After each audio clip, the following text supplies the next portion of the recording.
Bueno, pues estamos en CutreCon con Greg Sestero y con Tony, que nos va a hacer la traducción, muy amablemente. Greg Sestero es el coprotagonista de The Room. Thank you for coming. Queríamos preguntarte primero cómo te enteraste la primera vez que The Room se empezaba a ver con instrucciones, que se empezaba a ver como con una comedia. Okay, so when did you first find out that The Room was having these kind of interactive Rocky Horror type screenings with instructions and that it was being seen as a comedy? So it started in LA in like 2005, and then by like 2008, it would show on all 5 screens at this theater the last Saturday of every month, and people would come with spoons, and CNN showed up and interviewed all these people, and they talked about the rituals. Then it picked up in London. So, Tommy would call me and tell me, hey, he's crazy. You have to come see all these people. And I didn't believe it. And I showed up, and you walked in this theater, spoons were flying at the screen, people were yelling stuff throughout the whole movie. I couldn't believe it. Pues dice que los pases empezaron en el 2005 y ya para el 2008, en el cine donde empezó todo, cada último sábado del mes se proyectaba en las 5 salas del cine y la gente venía armada de cucharas, con un montón de cosas, y entonces Tommy le llamó a Greg, porque incluso había llegado a ir a la CNN a entrevistar a la gente ahí en los pases, y dice, es que es una locura, tienes que ver esto. Y entonces él fue y efectivamente veía gente tirando cosas, gritando, y le pareció brutal. Todos sabemos que Tommy es una persona muy peculiar. Desde el momento que conociste a Tommy hasta ahora, ¿cómo ha evolucionado tu idea y tu relación de Tommy? So he says it's no secret that Tommy is an idiosyncratic person, offbeat, and what he wants to know is how your friendship and your relationship and your understanding of him has evolved since you first met until now. Well, I've always been intrigued by peculiar characters. So when I took that acting class years ago and he went up and performed, I thought, okay, this guy is like the jackpot, because he's got that side to him, but he's also very charming and quirky and funny. So I got that right away, and I was open-minded, and but over time I've come to appreciate, when you take on trying to make something on your own, and people judging you, it's a challenge. And so I realized what he was up against, because back when he was trying to do it, there was no roadmap. I mean, he was just going to go out and make an independent film. He was going to finance it, write it, direct it, and see what happens. And so I know, having made my own films now, I know how tough that can be. So I've come to appreciate, the way he does things isn't the way I would do things, but I've come to appreciate that he follows through on what he wants to do. Dice que siempre ha tenido intriga, siempre ha tenido curiosidad por las personas peculiares, y cuando fue a esa clase de interpretación, la que se ve en Disaster Artist, donde Tommy se vuelve un poco esquiciado y lo da todo, y dice, vale, me ha tocado el gordo, este es el tío que tengo que conocer. Y entonces empezaron la amistad, y lo que realmente ha cambiado con los años es que dice que entiende lo difícil que es cuando te esfuerzas muchísimo en crear algo y todo el mundo te juzga a raíz de eso, y que realmente hacer algo o proponerte algo como propuso Tommy, de financiar su propia película, de dirigirla él, escribirla él, hacerlo todo él, es muchísimo trabajo. Ahora que Greg ha escrito y dirigido su propia película, es muy muy capaz de apreciar lo que supone eso, y que aun siendo una persona muy peculiar, es un tío que cuando se propone algo se lanza, lo hace, y que eso le provoca muchísima admiración. Hablando de Disaster Artist, escribiste un libro sobre tu experiencia rodando The Room. ¿Eso te devolvió a esa experiencia de rodaje? ¿Fue revivir un infierno o fue una nueva experiencia que para ti ha sido buena? Writing The Disaster Artist, he wants to know if that did it take you back to the filming of The Room, or did you live it as a new experience? Was it something that you hadn't, did you appreciate it on a different level when you actually wrote about it? The experience was so vivid, because you can't imagine going through something like that. So I never really forgot it. I told stories about it. And I was really lucky to have all this behind the scenes footage from the making of The Room to watch. So I was very quickly put right back in that space of what it was like to make the movie, and also my personal experiences coming to LA, meeting Tommy. Just that whole journey had stayed very fresh in my mind. So I felt like it was kind of therapeutic to write the story out and share it with people, because it was something that was very dark at times and then inspiring as well. So it was, it felt very refreshing and therapeutic to write the story. Pues él dice que para empezar siempre tiene unos recuerdos muy vivos del rodaje de The Room. Se acuerda frecuentemente del rodaje, siempre ha estado contando anécdotas del rodaje y tal. Y a la hora de escribirlo, pues tenía muchísimo metraje del rodaje, de momentos del rodaje. Los visionó todos para poder formar bien las historias en el libro, y que fue bastante terapéutico, porque sí que fue un rodaje con momentos muy oscuros, y de hecho su propia amistad también tenía unos momentos muy oscuros, pero a la vez tiene momentos de verdadera inspiración. Y entonces poder lidiar con todo eso y digamos reconciliarse, pues ha sido muy terapéutico para él. Ahora quiero preguntarle por dos guiones que él ha escrito. Uno es una curiosidad sobre un guión que escribió sobre Home Alone, sobre Solo en Casa, la segunda parte, y otro sobre el de Best Friends, que es las películas que vamos a ver aquí. Primero, enhorabuena por el que escribió, a lo mejor por si quieres traducirlo primero. ¿Por qué fue en dos partes Best Friends? Y ¿Es el por el cual quieres dar la enhorabuena? Enhorabuena, eso es, enhorabuena por Best Friends. ¿Y por qué ha sido en dos partes Best Friends? ¿Y cuál es la intención de Best Friends? Vale. Okay, so he wants to ask you about two scripts. He wants to ask you about the Home Alone script that you wrote, and he wants to ask you about Best Friends. He would also like to congratulate you for the success of Best Friends, and he wants to know, first of all, your general take on the Home Alone script, and he also wants to know if it was always your intention to have Best Friends as a two-parter, and what you felt the purpose was for telling that story from Best Friends. Yeah, Home Alone, I, along with probably everybody else, it's their favorite Christmas movie. And, I saw it and thought I wanted to live in that world. And so I didn't know what to do with it. And I just decided I was going to write a script with a role for myself as Macaulay Culkin's older friend, who helps fight off the bad guys while at Disney World. Because I had just gone to Disney World the previous summer and thought, what a great place to make a movie. And so anyway, I wrote the script, and it was the first time that I ever really felt passionate about something, because, school wasn't really doing it for me, and I thought this could really happen, and I really believed the story was going to happen. Like, I felt like John Hughes was going to get this script, and we were just going to go make it. And I was going to go to Disney World, and so, my family thought it was crazy, and I looked up the address for Fox and Hughes Production Company, and I sent it with a cover letter, and it was, it was kind of living out your fantasy of being in Home Alone and getting to go to Disney World and have these bad guys chase you around the park and go through your favorite rides. Obviously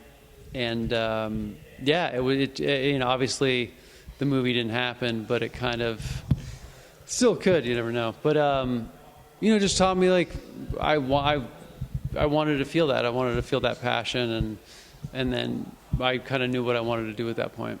Do you mind if I translate this whole part before absolutely. I do the Yeah, sure. Oh, have you finished? And so that actually kind of segues into Best Friends, because that kind of taught me the lesson of storytelling, kind of taught me my passion. So. Okay. How old were you when you were Home Alone? 12. Okay. Gives a different context to the...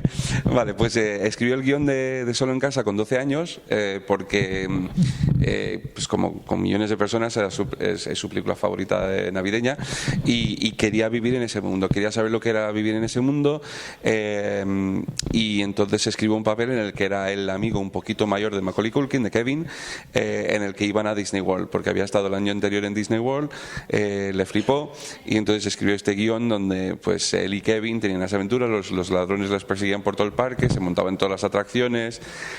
Un sueño típico de 12 años, muy, muy normal.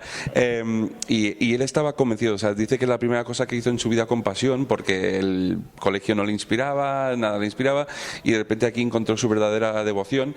Y él estaba convencido de que lo iba a mandar a John Hughes, que lo iba a aceptar, que iba a decir esto es la leche y lo va a rodar. Entonces lo mandó fue investigando, y esto, claro, pues hace mucho tiempo, encontró la dirección de la Fox, de John Hughes, se lo envió con una carta de presentación, obviamente no surgió nada. Pero esto sí, a su vez, le llevó un poco a, porque también su familia veía una pasión en el que no habían visto antes, que le despertó, le puso las pilas, y esto a su vez llevó a la historia de Best Friends, que nos va a contar ahora.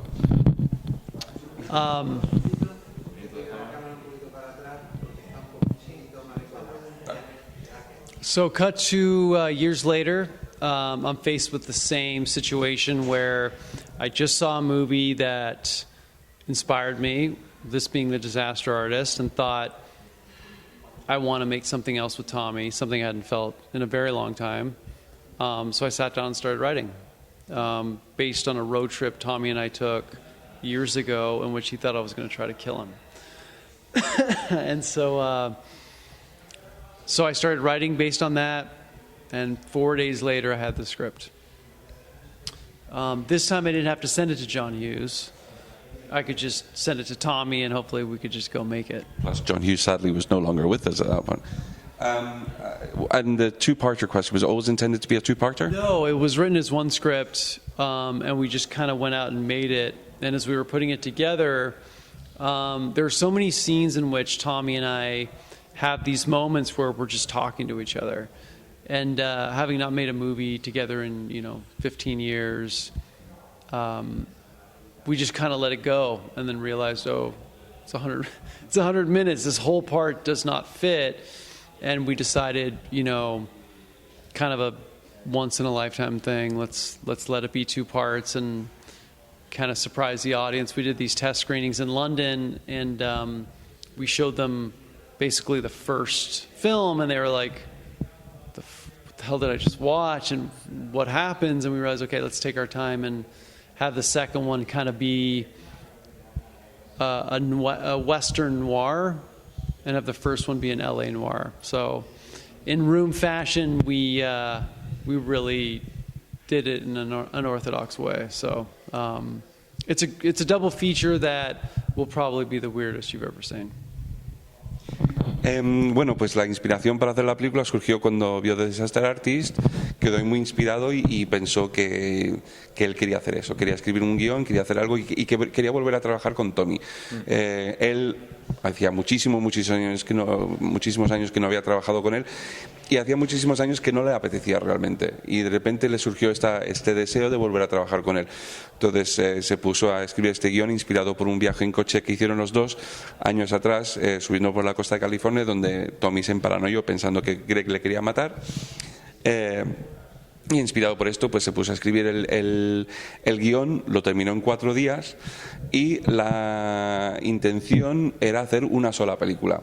Pero cuando llegan los momentos de él y Tommy hablando a solas en la película, la cosa se extendió, y les gustó lo que había, que veían que ni de coña cabía en una sola película, entonces decidieron cortarlo en 2, y ya cuando tomaron la decisión de hacer 2 películas cambiaron el tono. O sea, la primera es un poco cine negro de Los Ángeles, mientras que la segunda parte es un western de cine negro.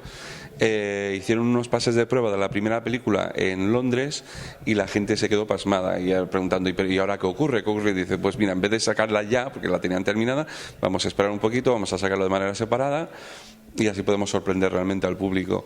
Dice que es la doble sesión más bizarra que verás en tu vida.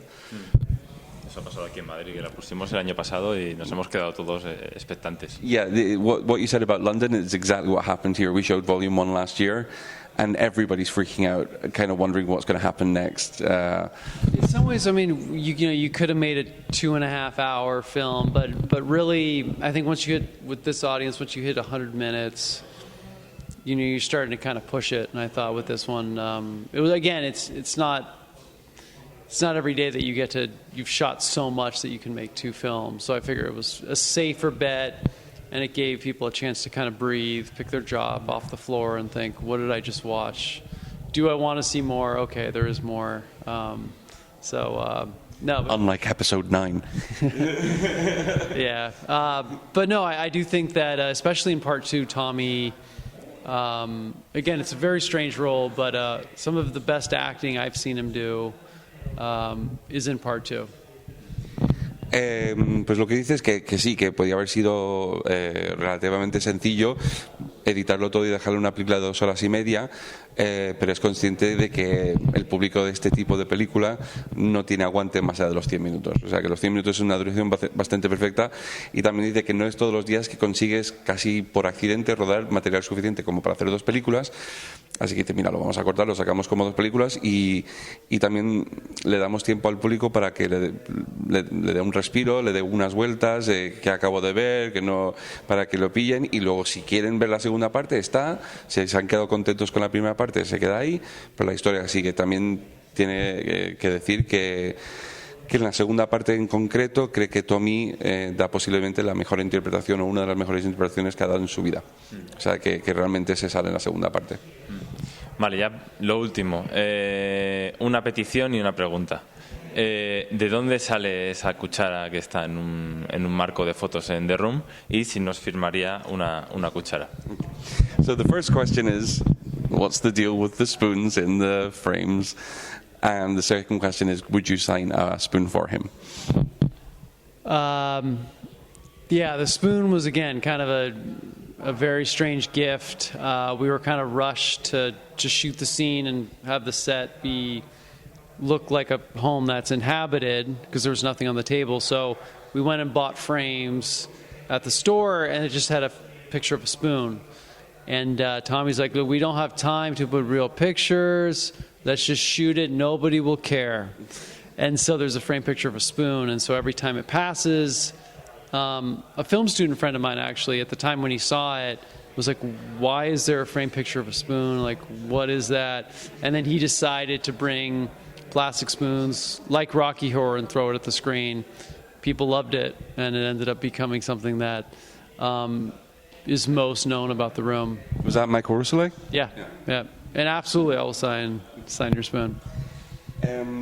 Joder, iba a hacer una broma que decía que no lo iba a firmar, pero bueno, ya sí. Entonces, no, lo que ha dicho que es típico estilo de The Room. Estaban montando el escenario para rodar escenas en la habitación, quedaba un poco vacía, así que salieron corriendo a una tienda cercana a comprar unos marcos para tener algo ahí. Y se dieron cuenta de que efectivamente de que no tenían fotos para los marcos y tal, pero Tommy dijo, no hay tiempo para hacer eso, nadie se va a dar cuenta, da igual, y anda que si la gente se ha dado cuenta. Y Michael Russell, que fue el paciente cero, digamos, de que empezó todo este fenómeno, estudiaba cine, era amigo de Greg, y le preguntó, oye, que esto de las cucharas a qué viene y tal, y dice, no, es que no viene a nada. Entonces ya empezó la moda de tirar las cucharas y se ha convertido en lo que se ha convertido. Eso es todo. Thank you so much, Greg. And thank you for coming to Madrid. Absolutely. Movimentarios. Pues está. Ya está. Thank you so much. Cool, thank you. Thank you.